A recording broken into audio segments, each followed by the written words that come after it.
I feel like talking to someone this episode. Well, luckily for you, that could be arranged. Really? Yes. That's amazing. Yeah. Is it a good talk? It's an excellent talk. Fantastic. And it's I mean, it couldn't be anything less than excellent. Because yeah, you know what? I'd love to bring back a friend that we've talked to before. You know what? I think we can make that happen. Fantastic. And not, and just like just all around great guy who is fun to talk to, really gets into it and, is just basically a delight. Yeah. Smart, approachable, good head on his shoulders, all around good person. We're setting the bar pretty high. Are we going to be able to do this? I think we are. We are. Well, luckily we have a plethora of choices, but we sure do.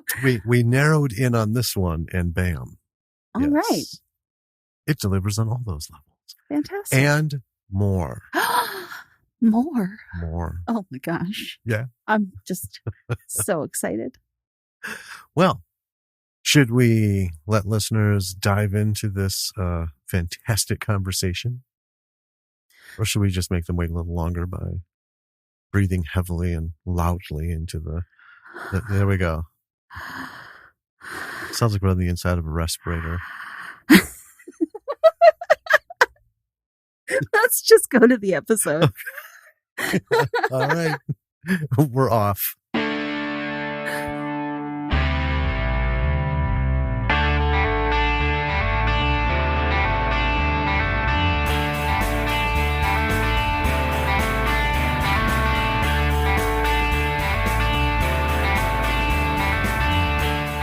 Hey, B-Siders. Welcome to another episode of Bravo for the B-Side. This is Jim. And this is Danny. And today we have returning to the show, KyleHester, actor extraordinaire, producer, man on the go. Hard man to track these last few months. Hey, Kyle. Oh, my God. Yes. Yeah. Thank you so much for having me on. It's good to be back with familiar faces. And so thank you. Well, thank you for finding the time. I know you are still getting settled. Yes. Yes. Let's start with that. So, because the last year wasn't, but I'm trying to figure out how to phrase this. It wasn't the last time we exchanged communications, but several months ago reached out and said, "Hey, how would you like to be back on the show?" And you said, "Yeah," but you were getting ready to move. I said, "Okay, cool. Let's wait till you get there and give you some time to settle." And then I'm not going to say where because we'll just let you cover that. You got there and then you had to settle, but then things were going on. And next thing I knew, you were packing again and moving. I told Hilton, it's like a moving target. It totally is. It totally is. Where's Kyle? It's like, I actually haven't told this story, the whole story, to anybody. So this would be breaking news. Is like how it all kind of happened. Ooh. Dun, dun, dun. Yeah, we go. Right. Let's hear what was going on. Yeah. So basically, back in November, or this was when the whole COVID was getting really bad everywhere, and it's like here in LA, it was getting really bad. So we're like, all right, well, maybe there's a chance, to because I'm basically my family's from New Orleans, had been there for a million years and whatnot. So I was like, well, I know that they're making movies, there or trying to, so why don't we go check it out for a little while, And so I'm like, okay, cool. So we're going to do that. So we're going to so we packed up everything and we moved to Louisiana, which is Mandeville actually, which is on the other side of the causeway from New Orleans. Right. So at that point it was kind of like, all right, so we're going to give this a shot here. And then when you realize that you don't, the 25 years of contacts, that I have here, we're back, but we'll get to that.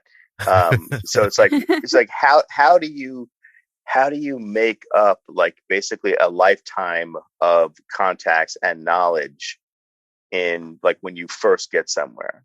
It's like Right. there's different ways to do something, but it's like if you have money, so if you have a lot of money, you can do anything. You just hire people, pull out the local, like, we're filmmakers.com, and, well, I charge $600 a day, and, whatever. It's like, all right, well, I've got millions of dollars, so that's fine. It's like, well, I'm not that guy, so it's like, I realized it's like, wow, I don't know anyone here, and it's like in my innate personality is like, oh yeah, no problem.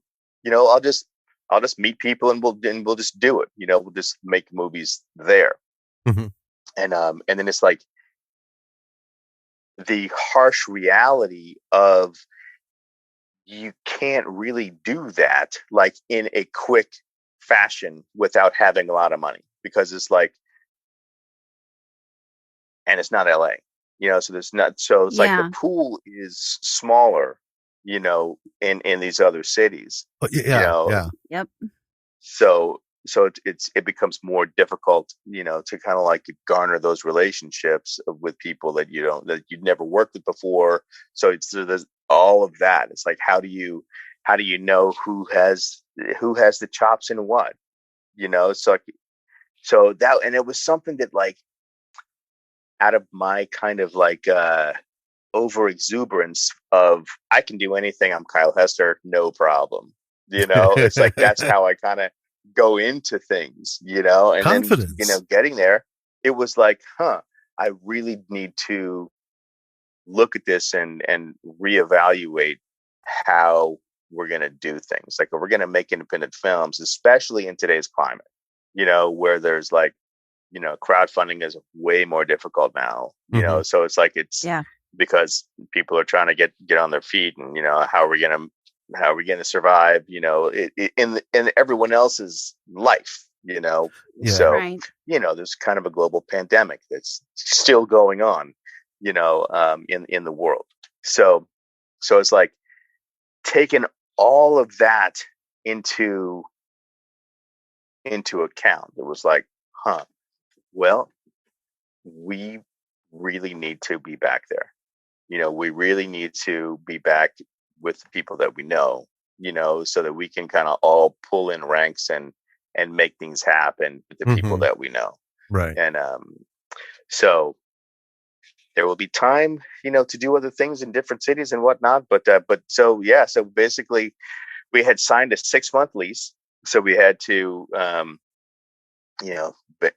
live out the lease, and we did that. And we basically left things in boxes. So we didn't even unpack the place, entirely, because when we got there, and was basically like,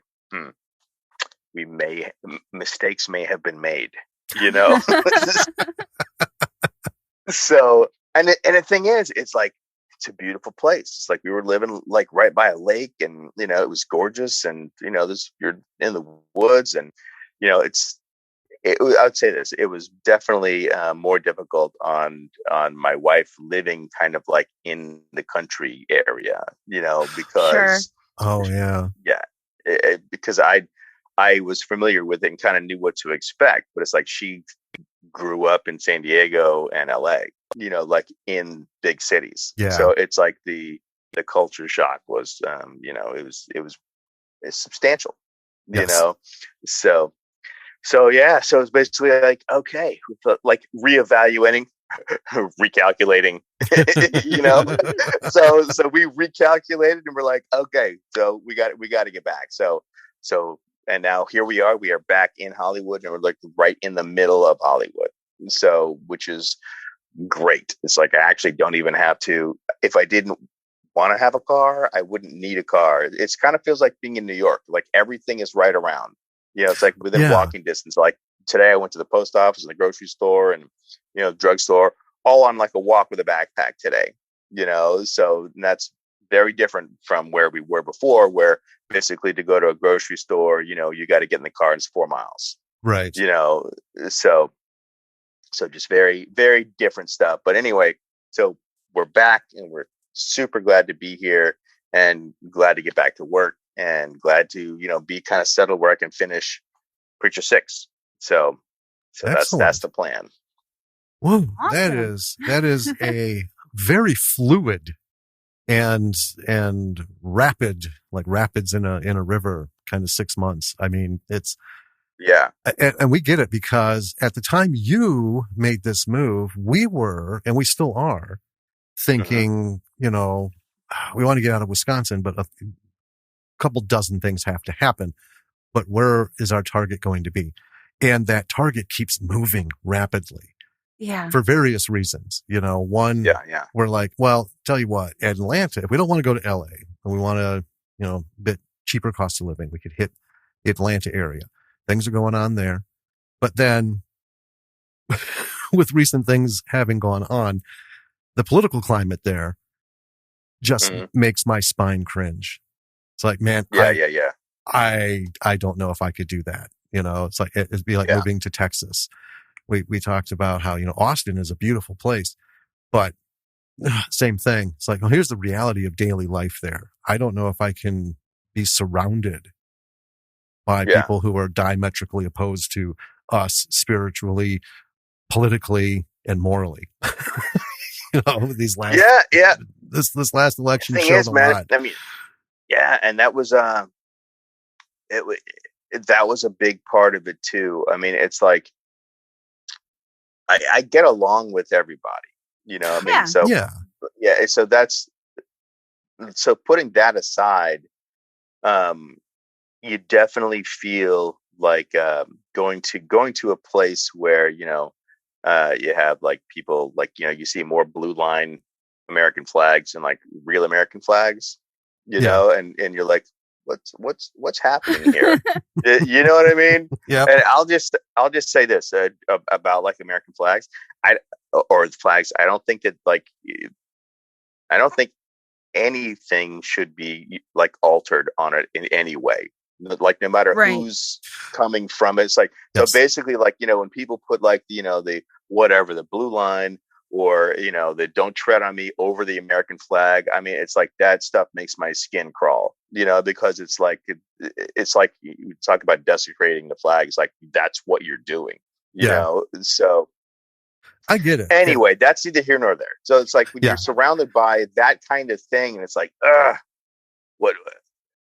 this is uncomfortable, and so I think it's like you want to be in a comfortable place wherever you end up, and that's a part of it.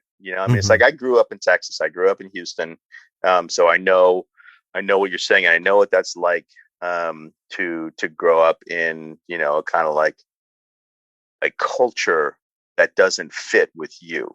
Now I did grow up in Houston, which is one of the biggest cities in the country, but it's like I would say it's more progressive than a lot of Texas is, especially where I live. So it's like, and I went to performing arts high school, so I was kind of insulated in my own creativity and that kind of thing. So it's not like it wasn't too bad for me there. But I mean, it's Texas. I mean, my mom lives there now, and she's got an antique shop, and so she deals with like, she's in her 70s, and so she basically still has people put masks on to come into the store, and most people are good, but like she had this guy say, "I'm never coming here again," because she made him put on a mask, and it's like, and she's vaccinated, and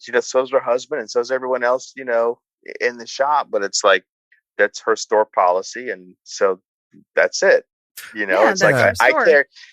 Yeah, exactly. And see, in California, everything's opened up here, and and pretty much anyway, but some stores are the same. So it's like, I carry a mask wherever I go. So it's like, if you want me to put it on, I'll put it on. If I don't need to, I won't. It's like, I'm vaccinated, so it's like the problem how do we get to talking about this? What you want to keep going with this, or? Well, yeah. Well, I No. was going to actually, if it's all right, I was going to say, Yeah. because you brought up earlier when you moved and you were like, oh, it's fine. I'll just I'll just meet people, I'll make friends. Yeah. Or I think that even over the past year would have been extra difficult with the pandemic and everything closed down. Yeah. I mean, that's a huge barrier to that. Like, Yeah. I get that. I grew up in a very sort of like nomadic kind of way, moving around a lot. Like everything I owned could fit in like 3 or 4 boxes. Wow, that's cool. That would have been very helpful. So I kind of grew up as this like eternal beginner everywhere I went. I was like, well, I guess I'll just make friends here. And, Right. So like that comes anywhere I go. I'm like, I guess I'll just make friends. It's not that hard. But then as you get older, it gets harder. And then in this, it gets even more hard. Yeah. Well, what swung us to this, we were just talking about the move. We were thinking of going to Atlanta and the politics, and then Texas and stuff. And I think that's this last 2 years. I mean, COVID has shown us a bunch too, but the last 2 years have really kind of made things just super crystal clear. Things that have been always blurry in the background. I mean, we get along with pretty much everybody, but sometimes you have to look at like planning a move. I'm thinking, okay, I'm not Jackie Chan. I can take on maybe 7, 8, 9, maybe 10 people who I just can't get on board with their belief system. But, they're nice people. So you know what? We don't have to talk about it. It's like that old Italian rule. Things you don't talk about at dinner: politics, religion, and family. Just leave those out and you'll have a beautiful dinner party. Right. Yeah. But moving to a whole state that is proudly, the political structure is proudly saying, we're against all this stuff. I can't take that on. I'm not the Jackie Chan of it. It's like that's going to be too many people and we're just going to be miserable eventually. Yeah. Well, I mean, also, I will say this. It's like, what's wrong with Wisconsin? Like, why do you want to maybe? Would you like to start, my dear? Okay. First of all, reason number 1. Go for it. First of all, this place is an Arctic tundra and I hate it. Okay. Yeah. Second of all, Wisconsin, you might think that it has a particular political climate, but we're a huge swing state. We have 2 major metropolitan cities, Madison and Milwaukee. And then everywhere else is very like backwoods, rural, farming communities. And they're diametrically opposed to each other. Everyone in the farming communities hates people in the metropolitan areas and vice versa. Yeah, it's a thing. When you grow up here, I mean, we've spent most of our lives here. You just kind of deal with it. But here's the principal thing, and this is the most important thing, aside from it being cold, which is actually number 1 for me. Yeah. But they don't care at all about creatives or filmmaking or anything. They offer nothing at all in the way of assisting with that. Like, they don't give like tax breaks to filmmakers. No. There's no structure built into the state arts programs for film or anything like that. We have one itty bitty film festival and that's about it. And every other group is just run by people who are like super, passionate about it and just, have the gumption to make it happen. But it is like, it's a real uphill struggle. I think even more so than somewhere that supports the art. Well, here's a good example. So with the COVID stuff, there's a lot of relief for artists. Okay. The state got some money for grants. Filmmaking is not even on the list. Filmmakers, anybody involved with that is not on the list. They're talking about people who make jewelry, paintings, which, is fine. But it's like they're anti-film. They're just not going to say it publicly. So that's so weird. It is very weird. It is. And I mean, there are some small filmmaking groups, but nobody has done anything of note over any sustained period of time. So being writers, we're like, okay, because doing this, we have talked to people like you and Hilton and all this stuff. We are talking with someone about our zombie script. and that could become a reality. We're pretty close with them, and it's, but you know how much easier it would be if we were a 15-minute drive from getting to people. And the other thing is, I don't want to say too much about it, but we have a business idea that before COVID hit, and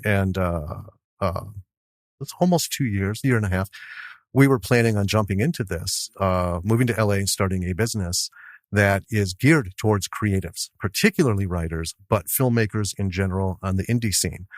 And did some random polling, started all the stuff you got to do before you start making a business plan. It's like, would there be an interest? Would there be an interest? And the target audience is creatives and writers who just, they're almost always broke. they're doing their day jobs. And it's like, well, you know what? We can provide some of the basic stuff that these folks need. So, that's pretty much all I'll get into it. Trying to figure out where to do that elsewhere.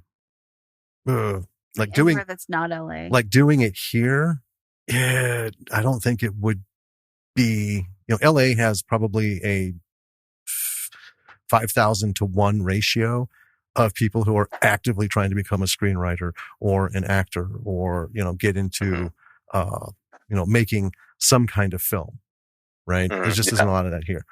So that was kind of our thing. It's like, hey, you know what? If we go out there and pursue this business while we're plugging away at that, we're also closer to, like you said, folks that you can make contacts with and, just not try to get anything out of them, but, just casual conversations. Like if we were in LA, we'd be doing this in person, right? Right. Wouldn't think anything of, hey, you doing anything today? I'm going to be hanging out at the coffee shop near, it's like 3 blocks from you. You want to come sit and hang? We have no problem saying that to people. But when you're in Madison, right. It just isn't going to work. So, that's kind of the whole reason for us moving. It's kind of like you have basically like the family that you left. Right. And then came back to. We're trying to build one. Eventually. And we do have, like you and Hilton and Eric and Cliff and Jeff and Lowell, all these wonderful people who communicate with us. But gosh, it sure would be nice to be in somebody's circle instead of like, we're like Radio America. We're on a boat somewhere off the coast. Yeah, Right. No, I hear you. Well, but have you thought about New Mexico? I have thought about New Mexico and thinking of Arizona because this large group of people we're talking to are in Arizona. I used to live in Arizona, which is why our zombie film, the script we wrote, takes place in Arizona because it just made sense to me. Write what you know. Write what you know. It can be modified, but we're just going to see what happens. It's now that things that's cool. coming because, like you, man, it's been limbo, right? We were just talking about it before we got started. Who knew what was actually going to happen? Yeah. And when? What is normal? Well, I don't think anyone went into this like really fully understanding how stressful just waiting is. Just waiting is so stressful. Sure. Well, focus. Let's talk about, let's jump into Preacher 6. Yeah, enough about us. So, Kyle. Let's talk about you. Yeah. Well, I mean, because that's a perfect example, right? You were doing something, you had your goals and levels, and something comes along and doesn't just pause it. This isn't like, oh, our funding fell through. So we got a campaign. This could take another 2 months. Let's see what happens. This was like erasing the whiteboard. I mean, nobody. Yeah. I mean, pretty much anything to look at. It got shut down. Yeah. Yeah. And no concept. So it's like, yeah. When are you going to bring it back? How do you do this? So it's basically, when the whole COVID, hit, it was like, okay, well, there is no crowdfunding right now, so I just basically said, okay, we're just going to push pause. We're going to stop the record. Let's take the needle off of that record for a minute. And let's just like let's survive this pandemic.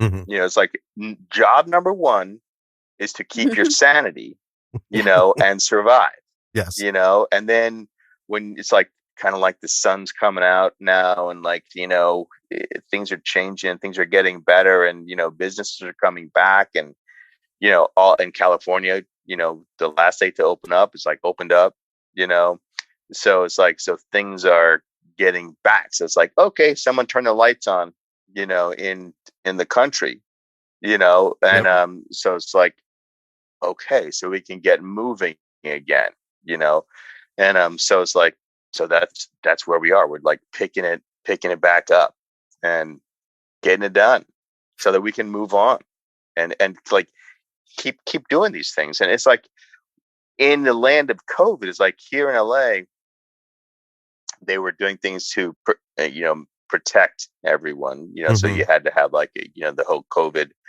team, for making films and stuff like that, which for an independent filmmaker, it's like pretty much impossible, Right. to do. It's like, because you're hiring these people that have to, they have to have your certifications and that kind of stuff. Right. And it costs an arm and a leg. So it's like, it's almost like, you got to up your budget a third to do anything. And Yeah. it's like when nobody's giving any money to anything, film wise. So then you got your movie's going to cost more to make. So it's like, there's nothing. It's like, oh, well, we're going to just not do that right now. Yeah. So now it's like with everything kind of changing and all those things, I'm sure that they'll adjust those laws and stuff like that here as we go on.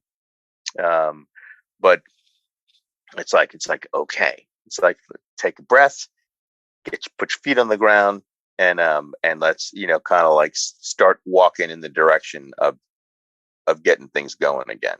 Right. So right now, you're campaigning to get the funds for VFX for Preacher Yes. 6, correct? So Yes. just so listeners can catch up, what has been done then that you're at the VFX level? I mean, all the principal shooting and everything is. Yeah, principal photography is all done. I do need to do like some pickup shots and stuff like that. Like as I'm going through the film, and editing and going like you have like in the edit you'll have like opening scene. And you need insert shot, of like a establishing shot. Here it's like, oh damn it, we don't have that establishing, so I got to go like get some of those shots, that will make the film make sense. Right. It's like Right. when you go through and you're shooting things, you're like, oh yeah, we'll get that later. So all those, oh yeah, we'll get that later, that all adds up. Oh, for So sure. yeah, so basically, there's a little bit of like, we'll get that later that I still have to get, and then like the VFX. It's like if anyone was gonna like go big or go home, like we definitely like went big on Preacher 6. So it's like as a first film, it's like if I could do it again, I don't know that I would do it this way. With all of the visual effects that I am not an expert in. So Yeah. it's like if I could give advice to anyone who's making a movie, do something where you know how to do everything. So that was the only thing, for this one, which is taking the time and kind of learning, the whole learning curve of how to make those things happen as we're going. And so now I'm like, bringing on some other people that actually, know more than I knew before. Yes. So yeah, so that's where we're at. So we're just like picking the football up, and there's no Lucy, taking the ball away. So we're gonna get it done, and so basically we're just like have the campaign going on Indiegogo right now, and it's like what we'll do, it's like we'll just keep listing them, So and that's the thing with Indiegogo is like you get to keep what is put in. So it's not like Kickstarter where it's all or nothing. Right. So it's like if it however long it takes, how long it takes and that's kind of where I am right now is like it's getting done, and that's all that I know is it's getting done. Do I know when it's going to be released? I do not, because of right now I am in the it's getting done phase, of the Yeah. world. But yeah, that's where we are. So Okay. And so you have Indiegogo. That's mhm. going. And listeners, we'll have all these links. Uh, Kyle's Film Garage shirts. You still Yeah. doing that? Are you Oh doing yeah, the Viking compass I as am. well? And that's all going Yeah, for it? that's all on the link. So basically Okay. anything that I have, all my shirt that I screen, it's all going to the films. And Okay. so yeah. We got to buy Sweet. some of this. Yeah, we've been, putting it off. I completely but I'm not but going anywhere. but So but we are contributors to Preacher Six, because we did that yes, last you time are. we talked to you. So, we're not just skirting, No, talking you shit. are not. We're so yeah, listeners, in the little after bit we do of after an interview, we're just going to keep hounding you. So let's just get it out there right now. Get out there and buy some stuff. Jesus Christ, you can do it. If you go to Starbucks every week, you know what? Cut one out and help a guy make a film, because we've said it before and we'll say it a million times. This is where it's at. This is where people get brave. This is where art thrives. And that's why we're here. So do it. Yeah, because Yeah. I want to watch this movie. Hell yeah. So I've been looking at these behind the scenes shots. I'm dying to see this product, man. These people with such intense Yeah, expressions. I have a Patreon for like $3. So and I'm actually going to be putting some more as soon as I get into my computer here, which as soon as this all gets dialed in behind me here, so I'll be able to kind of like get some work done. And so yes, I'll be putting some more behind the scenes stuff on the Patreon too. Excellent. So yeah. Sweet. Now, so is there anything else besides, I mean, yeah, obviously you got to do the editing, got to get the effects done, fold that in. How much more in the editing process? Are you to soundtracks yet, or, That all comes last. So basically, Yeah. like, in order to do all of the soundtrack and the composing and that kind of thing, you have to have a locked script or locked cut of the film. right. So that I will once we have a locked cut, then I can hand it off to Douglas Edward, who's our composer, and so he'll like do the whole thing, like Nice. all of the like the music and the build up things and those little sounds that you put in, so he's going to do the whole score for the film. Okay. So that'll be after everything's done. So we have a ways to go on everything that we're doing, but we're just, one foot in front of the other, and we'll get it done. That's all you can do. That's all you can do. Yeah. I don't think we've talked to hardly anybody who hasn't had 3 years from first, committed day, like this project's real, there's the money to finish product, and I think that's, I think a lot of people just don't realize how much goes into it, all the little details that go into making a film. Right. And making your first film, your first feature, Mhm. especially is a huge learning experience, I'm sure. Oh yeah. I mean, I think the chair, it was about 3 years before, from, when I talked to Peter, and from crowdfunding to shooting to when it was finally released, that was 3 years. It's the same with Zombie with a Shotgun. It was about 3 years. Yeah. So right now we're 3 years in, minus a year for COVID. We're 2 years. There you go. Mhm. So if you look at it like that, it's like we're actually on track. So it's now we're back. And so, for the next, hopefully less than a year, but to get it all done and dialed in and finished. Sweet. So then we should have it out. Now, yeah. Distribution. What, now that, life is, sort of back to normal, what are you looking to do to get it out? Are you looking at festivals? You're looking at straight to streaming and both? Well, here's the thing. I haven't talked to any filmmakers that have made any kind of substantial money back from a distributor. So, and if you know any, I'd love to talk to them. But See, I don't know so about so substantial, but I know that No. our friend David works with distributors and he's very familiar with the whole process of that. But he's the one who gives us 3-hour interviews on the nightmares of, like, he hasn't been paid at all for his distribution in Germany. They just like hang up the phone on him. Where's my money? Well, yeah, he gets torrented like mad in and Germany, but they turned everywhere it else into is a different movie. But anyway, yeah, he did Redwood Massacre and Redwood Massacre Annihilation, and he's in Scotland. okay, And yeah, but we haven't. cool. Well, I mean, okay. So to answer your question, what I'm going to do is basically it's going to be a DVD release first. Okay. So and we'll probably have it only DVD for a few months. So, and kind of like let that excitement, ownership, of the thing, let that kind of play out.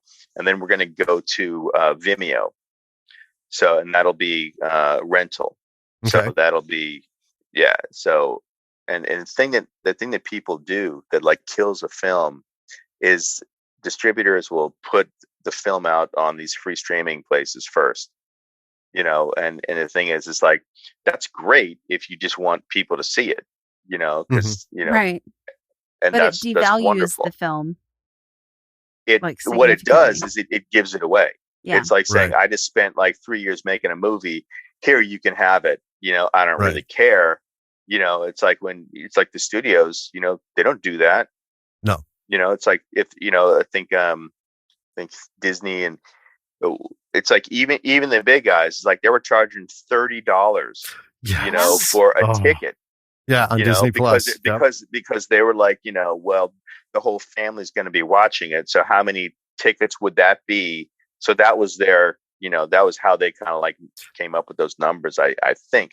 Yeah. But it's like, for if you don't put your film out for rental first, you're shooting yourself in the foot and you're giving your movie away, and you will never make the money back. Right. So when we saw that, I understand why they do it, but I also have some reservations about paying like $30 to Disney Plus.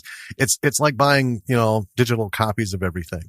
Why are the digital copies for movies that are not good, not great? There's only 4 people besides me who have ever heard of it or like it. Why is it still on iTunes and Amazon for $14.99? Seriously, it's been in the 99-cent bin on DVD forever. And, it's like, I know you guys aren't paying for media. You aren't paying for storage. You aren't paying for anything. In fact, I know I bought a couple of movies and I would joke with Danny, just the little thing would be spinning. I'm like, this movie's so goddamn old. The disc drive, man, it's way in the back and it's all covered in dust and shit. It's trying to fire up. It's like, oh shit, someone wants this. But yeah, I see where, rental. I mean, yeah, you have to have something to get out there and make money. I mean, I wish we knew somebody who was successful and with distro. And yeah, so I'm actually going to counterpoint with you a little bit on the pricing there, because however, it's like if people want to own something, I mean, you can rent it for whatever, but it's like if you want to own it, then I'll probably put it up for like, $10, for the digital, ownership. Right. And the rentals, I think, for like $4, $3.99. I think that's pretty standard. Yeah. But I think it kind of is what it is. And I think that if you want to rent it just to see it, then go for it, do that. And like eventually, like Preacher 6 will be on streaming, it'll, it's somewhere down the line. It'll be on Tubi, and that'll be like, basically I'm following the old distribution model, of the studios. So it's like DVD rental, and then eventually, it'll go out to the streaming, services, but probably not Amazon Prime. It'll probably just be like ad based, rentals. I think, like Tubi does ad based. Yeah. And, I think we're huge fans of Tubi. Hulu does that, I think. Hulu does ad based, but, cause we talked to Hilton about this very thing. And his experience is Tubi is super friendly to folks like you, to the indie filmmakers and the small guys. Right. Not like where Amazon Prime, because we talked to Failure Boys Productions. So they did Mhm. Attack of the Taddy Bogle, and that was on Prime, or that was on Amazon Video. It was Prime for a while. Pete Marcy remastered an old 2005 film that they did called Firefly and remastered the sound into 5.1, threw it out there. Amazon accepted it. And then a day later, booted Attack of the Taddy Bogle. Wait, what? Yeah. Booted his other movie. The movie he had on there first. He put it up. And it had been up there for a while. So the second movie that he put up had been sitting around forever.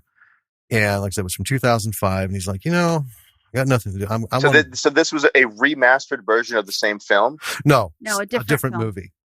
Different movie. A different movie. And they kicked off one of his other films? Yeah.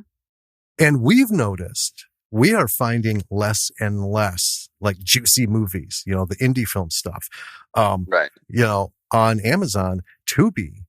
I just don't have the time to go through all of it. It's like, all right, I'll watch this one. There's like 5,000 more to look at, but I got to start watching something or the sun's going to come looking through it. Right. Yeah. And that has been, I would say 85% of our viewing of films has been through Tubi because it's like a gold mine of independent film, new and old. Yeah. So that's kind of great. My only thing with the price, I like the model and stuff, but like 10 years from now, some of these things on digital format shouldn't still be like $19.99, $14.99. They should bring it down a little bit because. Well, if it's like a 10, 20, 30-year-old movie. Depends on it though. If it's like, I would pay $49.99 to buy a digital version of The African Queen. I have been trying to find that thing digitally. Okay, I did find the VHS though. Here's the thing. So you just blew your own theory about not wanting to pay for things. So here's the thing. It's like if there was a car, that you wanted to buy 10 years from now, I mean, it would devalue a little bit, but you're still going to pay the money for the car. If you want to own the car, you buy the car. You know what I mean? So it's like if you want to, like, but I don't have to be happy about it. You do not have to be happy about it, and it's kind of like like as a filmmaker and a producer, it's like if you get these movies made, you got to rethink what you're saying right now, because you're going to want people 3 or 4 years down the line to pay that $10 because that's going to help you make your next movie. Absolutely. I'm not at all denying the hypocrisy. What I'm saying, when I'm sitting on the other side of the chair, all right, I'll own up to it. But right now, I loved Flash Gordon, 1980. Right. Yeah. It just blew my mind as a preteen. I'm like, oh my God, this is wonderful. It's a classic. Yeah, totally. But when I was looking for it at first on iTunes, I'm like, $19.99. I don't think so, man. And I think we waited till it got down to like $11.99. It took like 5 years. I'm like, all right, I'm going to pull the trigger. iTunes always had like a pretty expensive like model for their pricing. Yeah. But now you're still talking $11.99. So there it is. There it is. Boom. Well, and even like DVDs. There's a movie that Jeff Goldblum did called The Tall Guy. I love that movie. Danny, for my birthday one year. Well, the DVD has been out of print for many years. Ever. I think they maybe did one printing of it on DVD, and you got it. Nobody wants this obscure Jeff Goldblum movie, I guess. Yeah, she tracked down what turned out to be a rather expensive DVD, but it's that thing. It's one of those movies that's never going to get digitized. And we had a talk with somebody on the show, Julia Marchese. She did a documentary called Out of Print. I think you would love it, especially because you're in LA. She starts out about the New Beverly Theater and then how film, the medium of film is vanishing and the struggle to keep it. And then she just got into all this love of movies. I mean, it's got just fans of the theater to Patton Oswalt and everything. It's wonderful. I think you would be really entertained by it. But what she does talk about how studios have stopped putting things on film or digitizing. So these things that are on film, they're destroying the film because they're tired of the storage. And like Tall Guy is just one of those guys that will never make it to streaming, which is kind of sad. So it's almost like a collector's thing. And I can kind of get that because, we buy film related things. But I did get the African Queen on VHS for free because I bought more than $20 worth of vinyl records for my daughter from a local store. And it was in the pile. Take a free tape. And I'm like, yes. That's awesome. That is awesome. Oh. But in order to watch it, we'd have to bust out that dusty old VHS player that is questionable whether or not it still works. I just want to say this, and then we're going to start talking about Zombie with a Shotgun. Yes. 2. Cool. So when my daughter several years ago was going to get into Star Wars, when Force Awakens was coming out, she was still just so little. I'm like, you know what? We need to watch Star Wars, but we're not going to watch this new George Lucas stuff. I've got a collector's edition letterbox VHS of the first trilogy. No super stuff. Greedo still, gets fried because he's just an ass, not because he shot. Not remastered. No remastered, no anything. But it's just letterbox. So I had to ask Danny's grandfather for a VCR that he had in his garage. Dusty. Oh, yeah. You fire up That's the tape. Awesome. And you get that, that shake that lets you know you're watching VHS. So that's how my daughter was introduced to Star Wars. The first 3 films was so on cool. this rickety VHS. Oh, I love it. Oh, let's talk about Zombie with a Shotgun, Part 2. All right. So this is in its very beginning stage. In terms of you guys are, I don't know, sort of supposing. Why don't you tell us where that process is right now and kind of walk a couple steps ahead, like what are you doing right now, and then what's the first goal? Well, I mean, basically, I was talking to Hilton, about what to do, so what's the first step? And I think the first step is to decide you're going to do it, so it's like, it's just going to take the time to kind of like re-excite the audience, because like Zombie with a Shotgun already has an audience, right? So I know that so right now Hilton is building up the Patreon, to be able to make the movie, so basically I think once he gets the Patreon up to a certain amount, then we could launch an Indiegogo campaign to for the additional funds to make the film. So because it's like I don't see a whole lot of investors going, I gotta put my money into film right now. So I think for films to get made, it's really going to be about film fans. Okay. So I think that it's going to take some time to build up those fans and excitement, and how to sock the money away in the film account to make it happen, and so that's going to be the grind of this particular thing. But he's already thinking about what he's going to do and the story, and we're talking about where are we going to shoot, right. all those kind of the details, who's gonna be in, who's gonna come back, and all that kind of stuff, and how to do, because now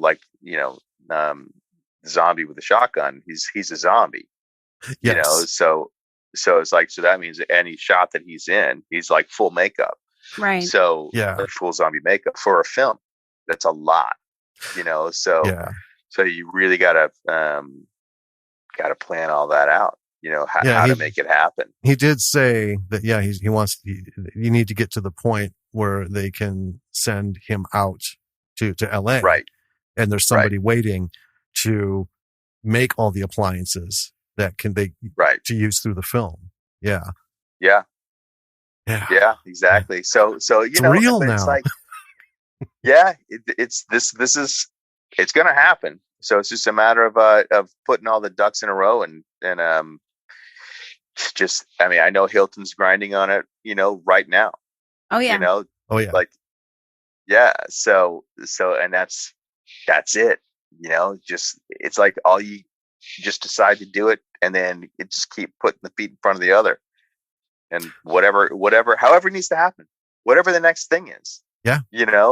So T-shirts, Patreon, Indiegogo. It's like it's however it needs to happen, but it's gonna happen. Oh, you know what? You were talking about reinvigorating. I didn't think about this when we were talking to Hilton. Next time you talk to him, see if he's thinking about maybe if you guys can get a certain level raised, once production begins or the project starts rolling, another comic series that gets people wound up when stuff like that comes. And it's like once you put it out there, it just whoosh, fans out. It's marketing. It's like, marketing while you sleep kind of thing. Yeah. That's killer. And that's cool. Yeah. And we're going to actually, we're going to do the same thing. We're going to do a Preacher 6 comic as well. Really? Awesome. Nice. Yeah. Yeah. It's funny because it's like, that was something that I was going to do kind of like later on, like once the film is out. And a friend of mine who's in the film, Tim Matchka, he played one of the demons, and he's a writer as well. And he knows a bunch of comic people and whatnot. And he had offered, he's like, you know what? Why don't we work on this and making the comic? And so he's gonna write the comics, and so I said, right on, man, let's do this. So I actually need to call him tomorrow. But yeah, so that's in the works. That is in the works. Very cool. Very cool. So I think, and I don't know if I'm alone in thinking this, but I think the past year has kind of changed how people are approaching their projects and their like lives in general. Mm-hmm, mm-hmm. So I just wanted to ask, how do you think that all of this is going to like affect how you move forward with stuff in the future, with the projects that you're currently working on, with the future projects that, you might work on? You know what? I think it's like right now it's like working with Hilton. It's like that's like something. It's like, okay, so I have trust that like we'll get it done. And it's like, and I also trust the people like the crew for Preacher 6. So it's like when I produce the next film that we make, which hasn't been decided upon, which one that's going to be, because right now we're just focused on getting Preacher 6 finished. Mm-hmm. So I think it's like kind of time will tell how things develop, with production, with what the rules are, all that kind of stuff, with like what we can do. So I think that'll be a big part of it. And also like kind of like finding the people that you've worked with before that you trust, So I think that it's kind of like, this is like the Wild West right now of everyone's kind of coming out of the door, peeking around, going, okay, so can we do this now? And Right. I think that, yeah. So, and there's a lot of, fuck yeah, let's do it. So I think that's, I don't know. I mean, it's like independent film. It's all the Wild West anyway, so it's like the people that are going to be in it, like now, especially now, are the people that like this is it. It's like a friend of mine who's passed away, Denis Forrest. He's an actor. We were in Andersonville together, and this was like some years ago, and I was I was kind of like didn't know what I was going to do, and didn't have any money, and I was like, I got to get a job, and I met Denis at a coffee shop, and I said, what am I going to do?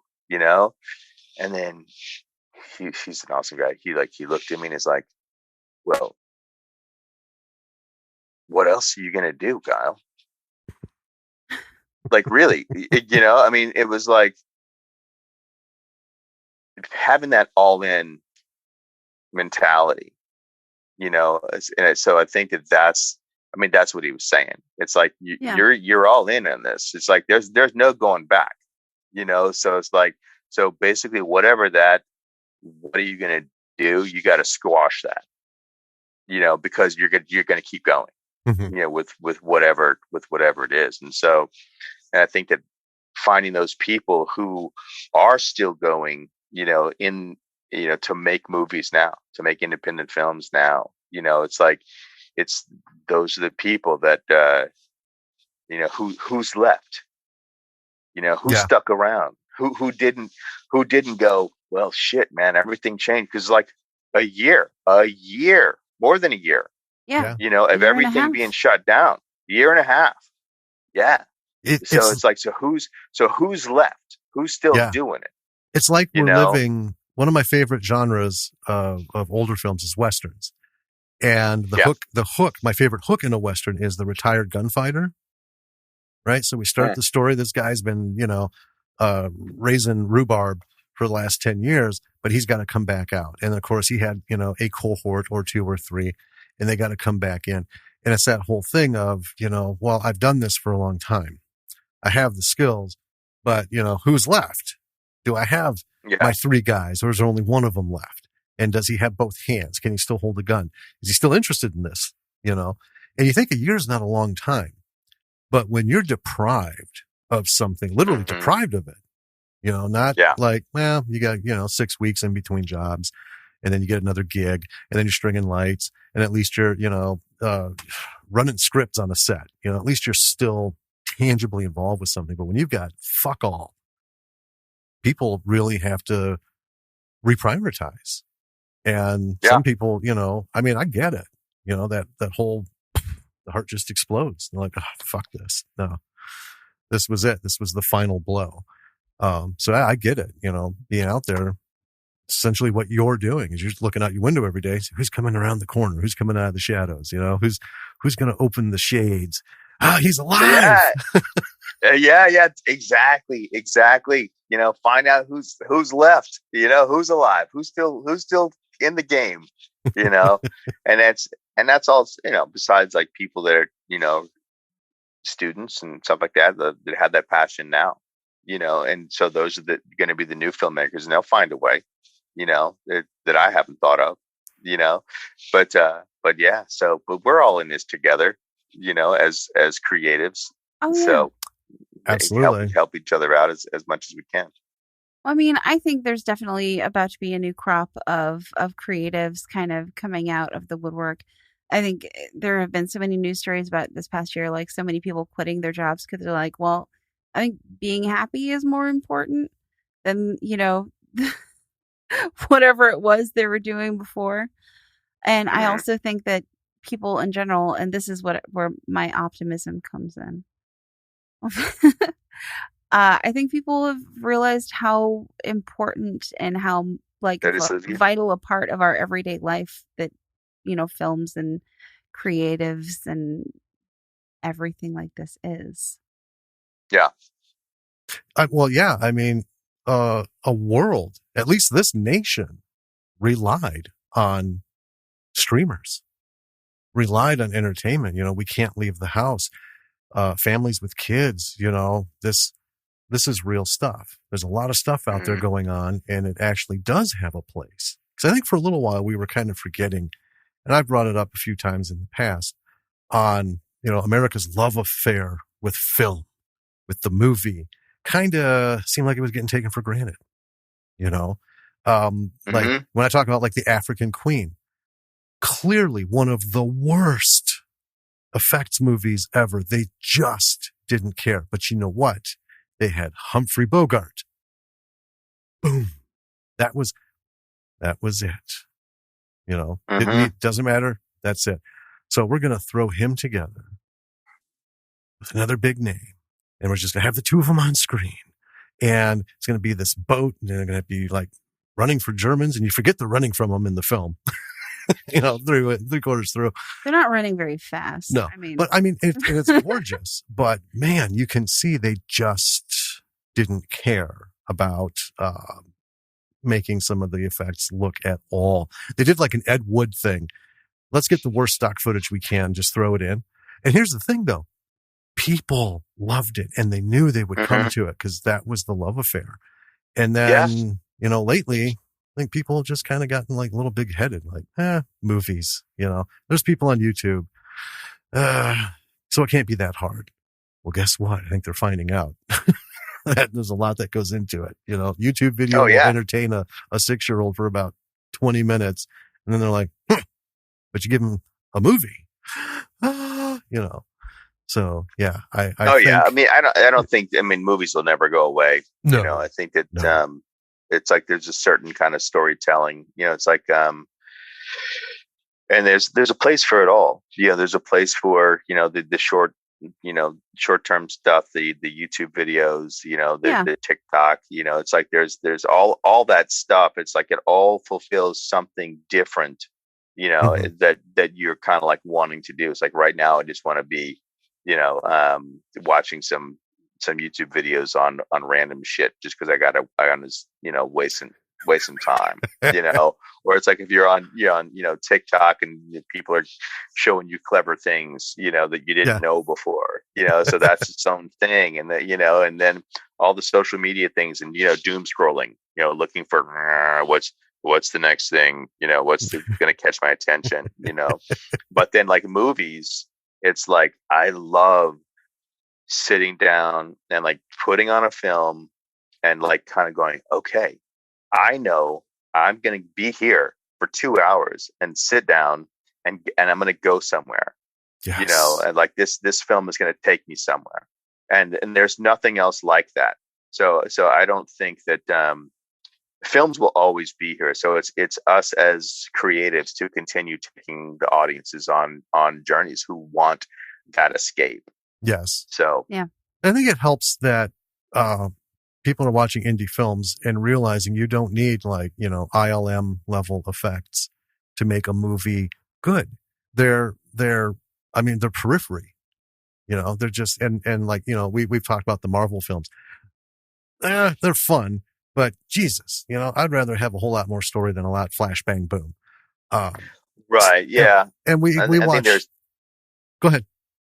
No, I think that there can be some like overkill on that when you rely too much on it. Mm-hmm. So yeah, it's like, just as long as things are moving the story forward, I think that's what's important. But it's like when, just like I think what you're saying is they started to do this whole particle effects where like everything, blew up into like a million pieces and like, and that's all. Transformers, I think, is what started doing that particle effects thing where everything was like spinning around and millions of things coming and it all comes together, and then they would like do that with like, explosions and all kinds of things. And it was like, whoa, it's like, there's only so much that you can, like, your mind can what am I seeing right now? right. So it's like, you can't even understand like what you're looking at. It's like, it's too much. Right. So it's like, just because you can doesn't mean you should. Right. As far as visual effects. Well, and I think people are forgiving because we watch movies, right? And we comment on the effects, not to discredit somebody, but we'll be like, so we know we found the budget for this film and it was a lot more than most indie people will see ever in their career for a budget. Yeah. It's like, so you can clearly see they put it towards effects, but it's the story that kept it going. But I think people are more forgiving of the, what they would call the B movie effects, right? It's not top houses. Sometimes they can be cheesy, but it's that bottom line we always say, you can say what you want about it, but here's the thing. This guy made a movie, put effects in it, and got it out there. You watched it to criticize it. What have you done? Are you one of the I'm going to make a movie, or are you with the I made a movie? Because you know what? Here's the thing, man. It's like there are going to be haters. I mean, no matter what you do. So and look, I mean, like I deal with this kind of thing. I've kind of like developed a bit of a thick skin, to it. I used to like get into it with people, in DM that would like, say whatever, about whatever, but it's like, there comes to a certain point. It's like, sometimes people just like to hear themselves talk, or like feel like they have to have an opinion on things where they just like to express their opinion to someone who I don't know. They think they could do a better job. I don't know, but I mean, Yeah. Well, yeah, I love how you trumpet, and I've mentioned this on many, many episodes when we talk about people being negative about stuff. Your daily tweets, the simple thing. Positive. If you're reading this, you're still here. Keep going. Just keep going. You don't have to be prophetic. You don't have to do this laundry list of shit. I think that simple message, I know for a fact, is reaching people on a daily basis. I think that is fantastic, and yeah, you have a great Twitter feed, Kyle. You do. Thanks. I feel like I mean, I'll tell you this is like, have you been to my YouTube channel at all? Yeah. I was gonna ask, man, are we gonna be seeing some more? I love the bows. I love the hand crossbow. I love the stuff that you've done in Kyle's film garage.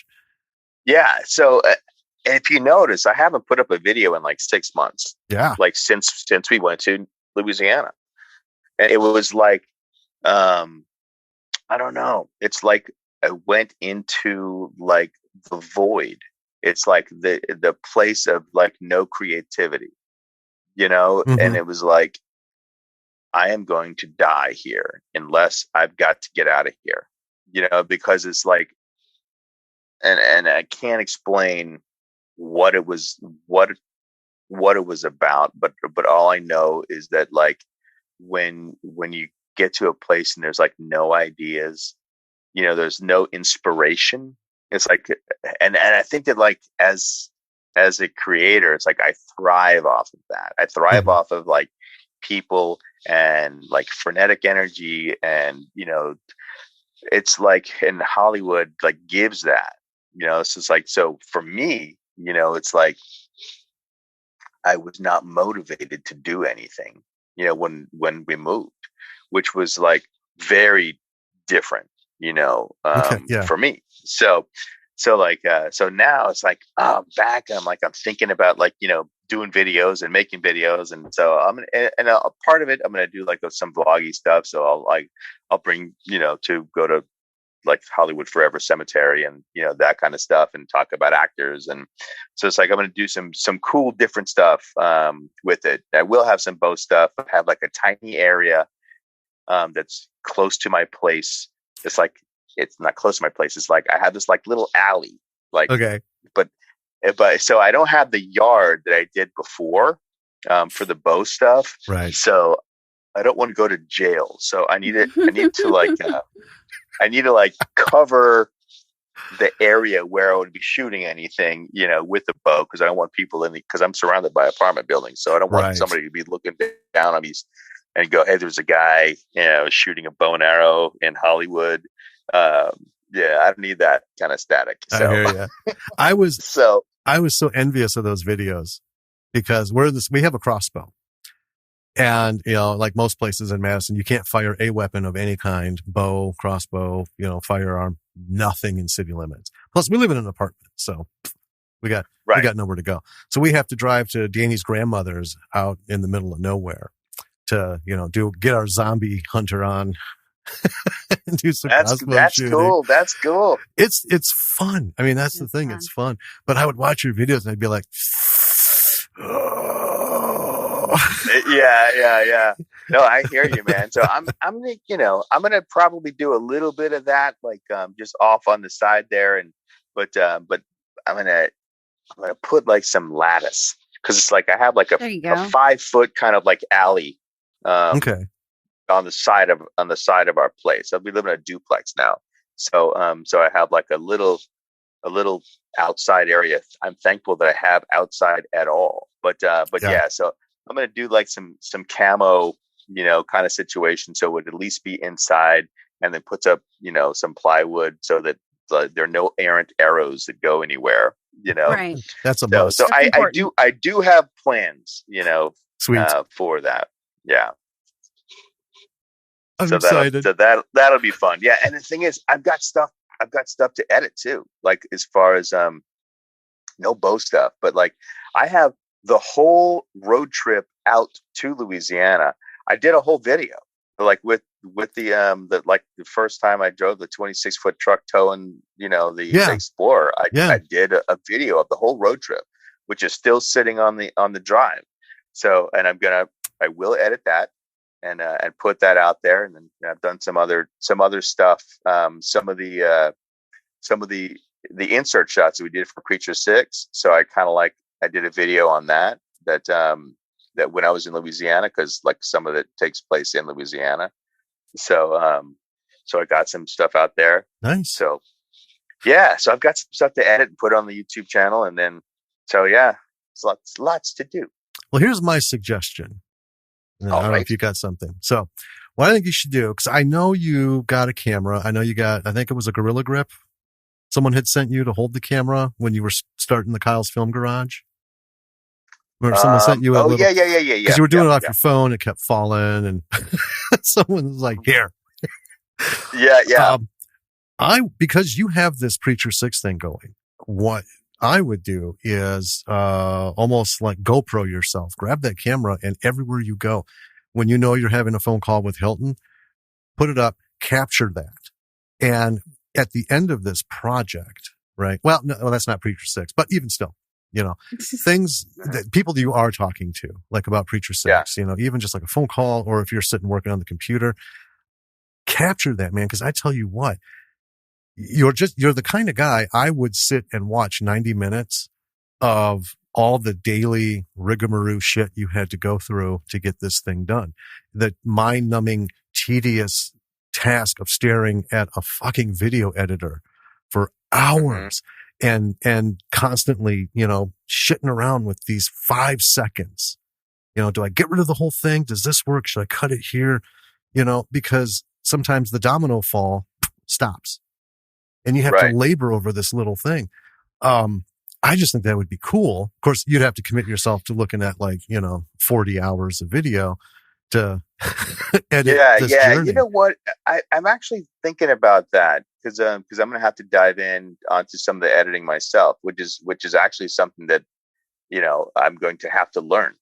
How to like edit on Premiere. Mm-hmm. So I've done editing from my YouTube videos on this other Filmora, but you can't really do like film editing on it because of the uploads and downloads of it. Is like you can't transfer things, from this to that from Filmora. So I'm gonna have to learn, a whole new editing software, because that's what it was sent to me. Like the edited stuff has all been sent to me in Premiere. So the only way for me to open it is in Premiere. Yes. So that means I have to learn how to do that. So and that's it's something hard. That Premiere. The last time we talked, I think we told you we made a short film. It was a nightmare. I don't want to get into it. I still have the stuff. It'll never get done. But my problem with Premiere was Adobe was getting it's too expensive. It's too expensive. If I had a $60 million film in my hands that I had to edit, obviously I'd jump into that. I found a way to export all the Premiere stuff into Final Cut Pro for the Mac. Because I don't have a Mac. Well, it's not easier. It's just cleaner to look at. But that's the thing is, having that. But isn't Premiere just it's like $20 a month or something? Well, Premiere, but then you have you need oh my God, I can't remember the names of them. Audition for the audio and the After Effects. After Effects. Thank you. Oh, I keep thinking UI. Yeah. What starts with the U? Nothing. After Effects. I did use that stuff in that, but I'm mostly not getting into it at all with Adobe, just kind of like as a statement. You guys, I used to love just buying the software and that shit would run for almost forever until there was like a format change. And then they pulled the plug on it. Now everyone's doing all the monthly stuff. And it's just like, lame. But anyway, I think that would be awesome to have. Cause I think, Hilton would be able to give you an outline. Cause I love his documentary formats. He'd be the guy I'd go to Like, I've got Mhm. 100 hours of my life, man. This is what I was doing. Can you give me like 5 bullet points to break this shit up? And I know he could be like, Yeah. you know, but I think that would be cool because I think more people should be doing that because you are the journey and you're the Yeah. right kind of person for it. I mean, you are positive, but we know you get frustrated. We know you're sitting sometimes with the doors closed. Fuck. This is bullshit, you know, and that's just the business. But I think that would be a huge boon. I mean, I think that would, if we were doing anything interesting enough to capture, we'd be doing it because I just think future generations, you know, and by that, like every 2 years, new generation of Yeah, no directors doubt. and indie makers are out. To be able to, you know, dial into something like that and just be like, you know, everybody here is just a normal fucking person. Nobody here is like the god of cinema. Nobody is a 400 IQ genius on filmmaking. Everybody's just trying to get shit done. And Yeah. seeing things like that, I think that is like the best stamp. You know, watch this movie. It's awesome. Oh, and by the way, here's how much of a pain in the ass it is to get made. So if you're having trouble, you know what? So is everybody else. I just think it'd be cool. It's kind of selfish. I just want to see. Yeah, You well, know? we'll see. I mean, maybe I'll do some YouTube videos on it, you know, that kind of thing. So, yeah, you could add that into the whole situation. So, it's definitely it's food for thought for sure. Well, at least you didn't tell me to piss off. So, No way. You'll do it offline. No. Fuck that guy, man, telling me what to do. Right? Rick.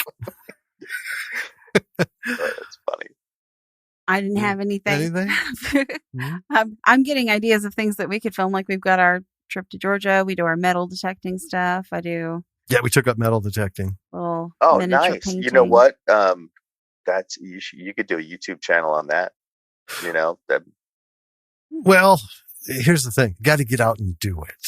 Time has not been. Well, that's true. Our friend, and we're going on vacation in 2 weeks, so it's like every other minute is getting stuff together. Yeah. But we are going metal detecting on Tybee Beach in Savannah.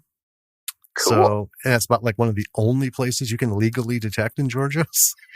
That's why we're going there.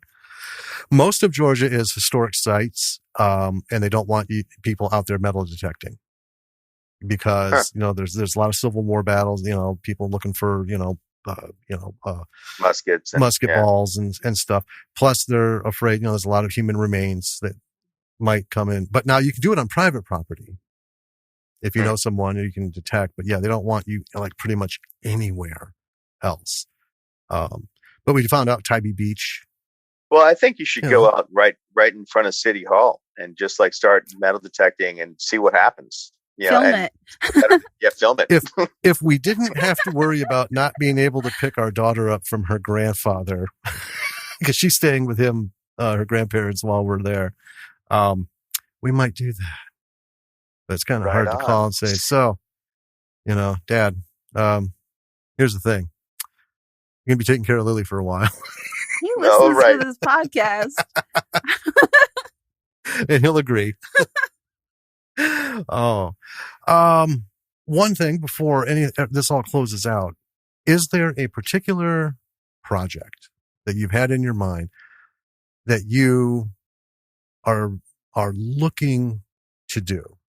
I mean, everyone always ends up with like this, you know, once you get all this stuff, if I could get all the pieces together and get this is like the movie I want to make, or this is the thing I want to write, or this is the part I want to, you know, dive into. Do you have anything down the road that you're like hungry to get to at some point? Well, yeah, I think the next film that we're going to be doing most likely is going to be the Coop, which is that modern Western. Okay. So, yeah. And, but I mean, that's like, we got to see how COVID goes and how the rules are, because it's kind of a big cast. And so might have to change some things, you know, with that, but like, yeah. So, which is it's not a horror film. There's no CGI. It's like practical effects, you know, kind of Rambo style, stuff in there. Yeah. So So that would be next. But you probably got a couple of things. Getting Preacher 6 done first, Mhm. and then diving in with Zombie 2 with Hilton, and then we'll kind of see if we can get the Coop rolling. Okay. After that, so get Preacher 6 out first, and then Well, yeah, and you hopefully got to have give some. us more Hank. Oh yeah, We're dying for oh more yeah. Hank. You gotta tell you getting Hilton's ear about that. Hey man, you gotta Hank. Let's do this. Oh, we did. We definitely did. We definitely did. Yeah. Watch, Oh, right on.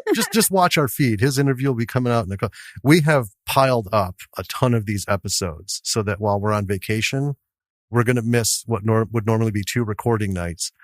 And we try to do everything 2 weeks out. So we've got 6 huddled together. So because we haven't missed an episode yet, haven't missed a week yet, and we want to keep it that way. So yeah, very cool. Cool. We're coming up on 100 soon. Yeah, in September. Yeah.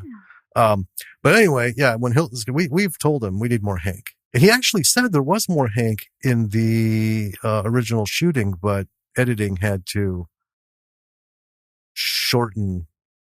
There was on screen. There was definitely stuff that we shot that didn't end up making it into the film, for one reason or another. So yeah, so hopefully we can sort all that out. Here's another suggestion. Tell Hilton to pull some of that shit out and bookmark it for flashbacks. You shot it. There we go. Might as well use it. Oh yeah. Well, you know what? Hilton's pretty creative. So he'll pull it out from somewhere.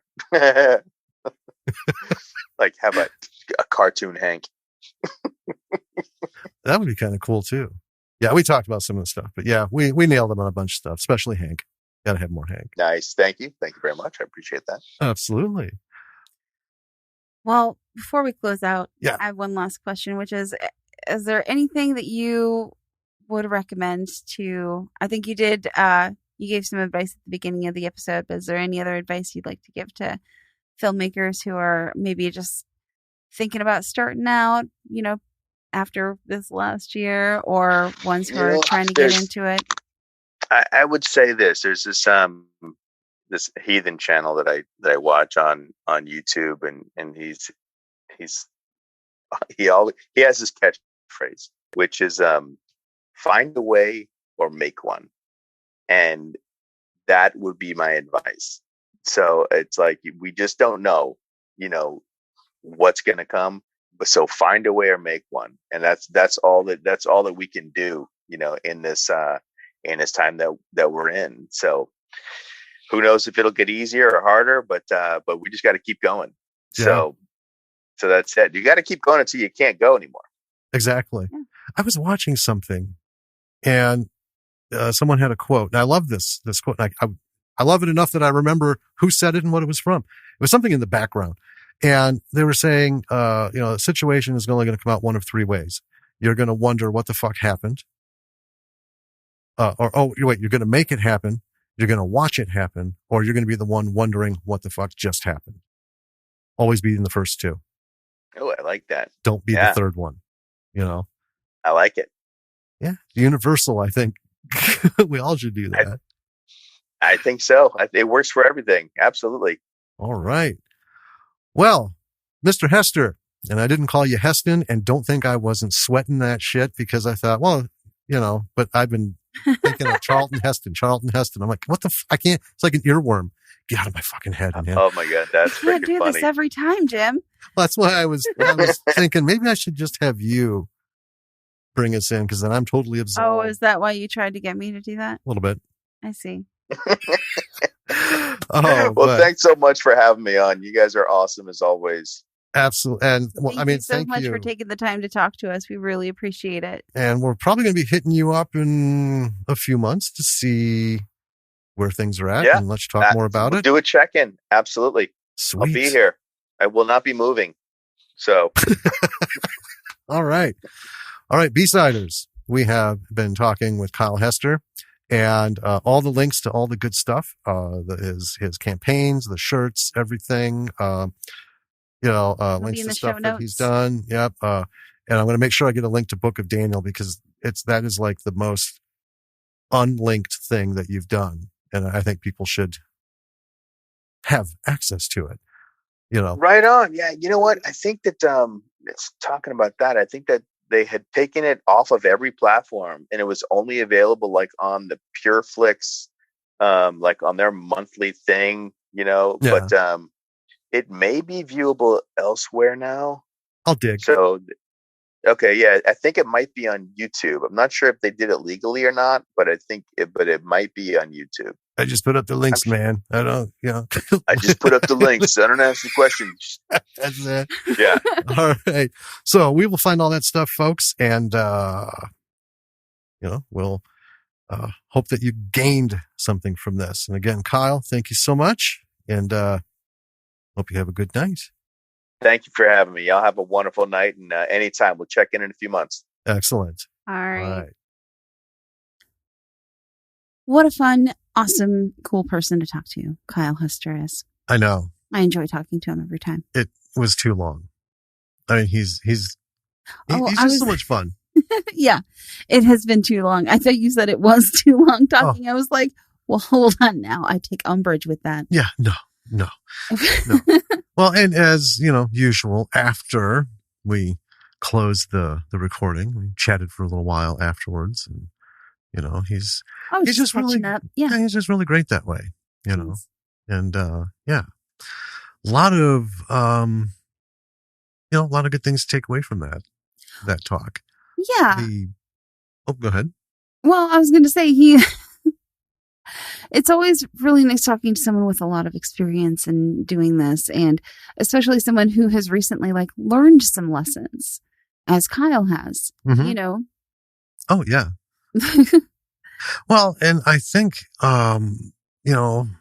everybody has gone through this last year and a half. It's been a rough. If you've been alive, you've been through it, mm-hmm. right? And it has been rough. And rougher on others than for some other folks. It's one thing to be an A-list actor or, a studio director and, have all this going and, the machine stops. Well, you're not collecting any further paychecks, but dude, you've had so many. Well, you're doing fine. But, for the indie crowd, man, this has been just savage. Well, I mean, it's hard enough without a pandemic. Collecting it. Absolutely. But then you add that on top of it, and then, you take the opportunity to try some new things and see how they work out. And, it's rough. I mean, yeah, we've talked about that many times. In the best of circumstances, this is a hard as hell thing, doing independent film. On the best day, it's a major pain in the ass. Yeah. You have to love it. You have to want it. Yeah. And there's not been a lot of best days in this last year.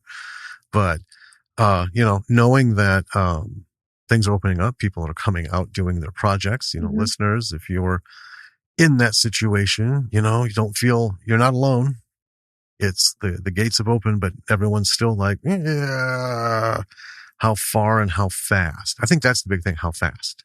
I mean, we're still like that with a lot of things, just everyday things, not even filmmaking things. We went to dinner. We went to and sat in a restaurant for dinner just the evening that we're recording this for the first time in a year and a half. Yeah.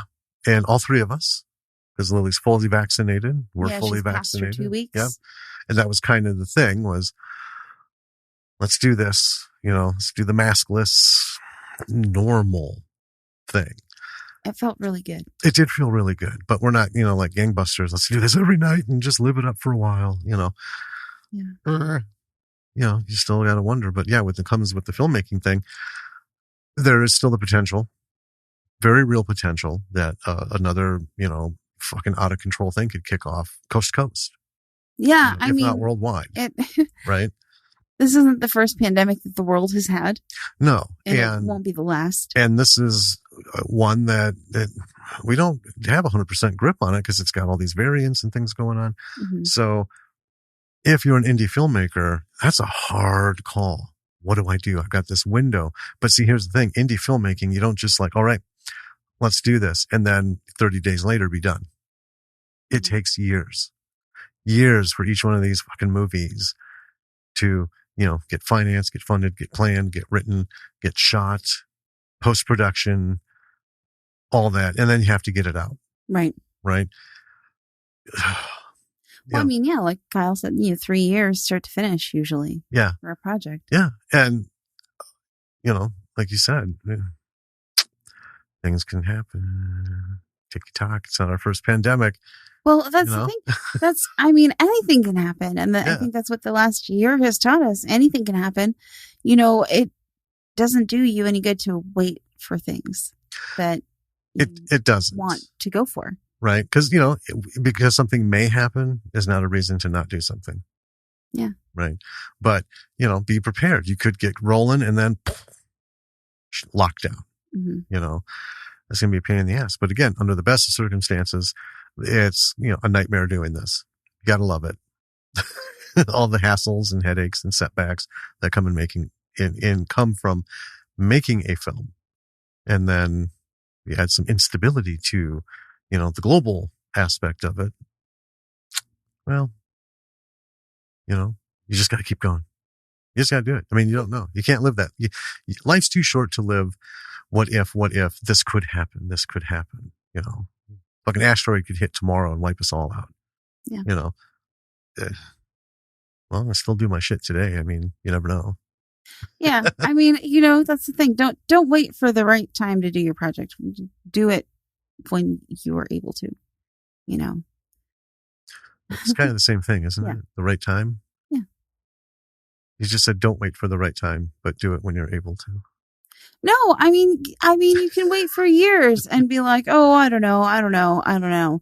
Like, don't wait for things to come together. Like, put shit together. Yeah. Do it. That's what I'm saying. Yeah. Yeah. Don't wait for it to fall into place. Yeah. That's okay. Well, that's good. Get out there and do it. Yeah. Make shit happen. Well. Yeah. And speaking of making shit happen, again, on the show notes, folks, we're going to have all kinds of links. Go out there and help this man make something happen. And you are in turn helping make something happen, and you're making something happen. So, be a part of that. Nobody is asking anybody to throw in like a week's paycheck, any of that kind of stuff. If you can throw out $3, right? Just $3 towards somebody. Like every month, pick one person and send $3 to their campaign. You get enough people doing that, these things will get rolling and going, right? That's all they're asking is, hey, and that's less than a Starbucks. Well, I think, it's, for me, it's not about like the amount of money that you're able to put towards something. It's just about being able to, put something towards something to help someone do something cool. Well, right. I'm assuming people who can afford to throw, triple digits at some of these campaigns would do so. But, that's the thing is they're not asking for that. If there's a dollar tier, do the dollar tier. I mean, it's not how much, it's just putting something. Yeah. Yeah. So with that, check out our show notes for all those links, and then go check out our website. It's www.lordsofmisrulproductions.com. Yes, it is. All the things are there. I'm done talking about it. Everything's there. We have a Patreon link. We have social media links. We have all the links to our subscriptions. Merch store. Go there, see it. Everything you need to know is there. Links to all the stuff that is relevant to us is there. Please have a look and a consideration. While you're out there, check out, who we follow, who's following us, communicate. Anything that you see us tying around with other people, please check them out as well, because we are all in this together. We are all creatives, be it podcasters, directors, actors, writers, producers, musicians, composers, all of the jobs that we don't mention because there's hundreds of them. Art is valuable. Art is useful. Help artists, help creatives. That is the whole point of this podcast. Go Absolutely. and do those things. Yes. Now I'll step off my soapbox. Until next week. Well, I was also going to just say, reach out to us. Oh, sure. Because we want to get you out there. right? We want to hear what you've done. We would like, hear your thoughts on the show. But if you've got a film, got something that's in the works or something for us to look at, reach out, let us know. We're not going to get you on the world stage, but we are here to get indie movies, B movies out in front of people and, also have fun because, we like them. Yeah. Like it's a good movie. Yeah, we do. Well. Okay. Now, well. Until next time. Until next week. This is America's sweetheart, Danny. It's me, America's sweetheart. And this is just Jim. Just Jim? Just Jim. All right. Well, everyone will believe yours. I don't think so. Oh, absolutely. America's potty mouth sarcastic sweetheart. That's me. That works too. All right. B-siders, keep creating, and we will talk to you next week. Bye.